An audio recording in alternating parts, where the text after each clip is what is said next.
Mambo vipi? Naitwa Don Shafnez. Naam. Kuwa bilionea katika nchi za kimaskini unahitaji kuwa na roho ya Kiafrika. Waangalie wale wazee wako wa kipindi cha nyuma walifanya kitu gani. Nataka nikupe password ya kitu kimoja. Kwa rafiki yangu mmoja, ninapozungumzia rafiki ni unajua ndege wafananao wanaruka pamoja. Huwezi kuwa mpambanaji ukawa na marafiki wale waongeaji kwenye mitandao. Talk. No. Mimi mpambanaji, marafiki zangu ni wapambanaji. Alipitia kwenye changamoto za kimaisha. Akanipigia, bwana Don, mambo vipi? Fresh. Napitia katika changamoto kadha wa kadha. Mambo yangu mengi sana yamevurugika. Tunafanya kitu gani kwa ajili ya kwamba kuisogeza kesho yangu iwe nzuri zaidi? Kaambia ndugu yangu, cha kufanya pale, tumia dawa moja ambayo inaitwa msubi. Msubi. Kwa sababu gani nimwambia msubi? Kwa sababu nilielewa vifungo vyake vya kimaisha.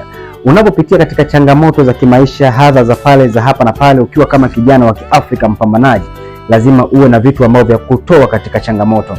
Wengi wanaferi kwenye maisha wakipuuzia changamoto. Unakuta na changamoto, vikwazo, biashara ziendi, mambo yameharibika, utaki kutumia madawa ya kiasili ya Kiafrika. So yule bwana nikampatia dawa hii, inaitwa msubi, mtoa nuksi, vikwazo, vifungo nini.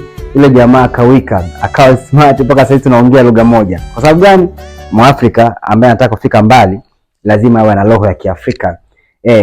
Haya mambo mengine yamekuja tu siku hizi, lakini wale wa Afrika wale wenyewe kindakindaki wanajua kabisa, tukikwama hapa tunapitia mlango wa pili, maisha mengine yanaenda.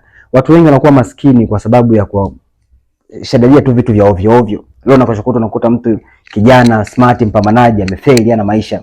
Unafungua biashara imeharibika, unarudi kuanza upya moja. So kama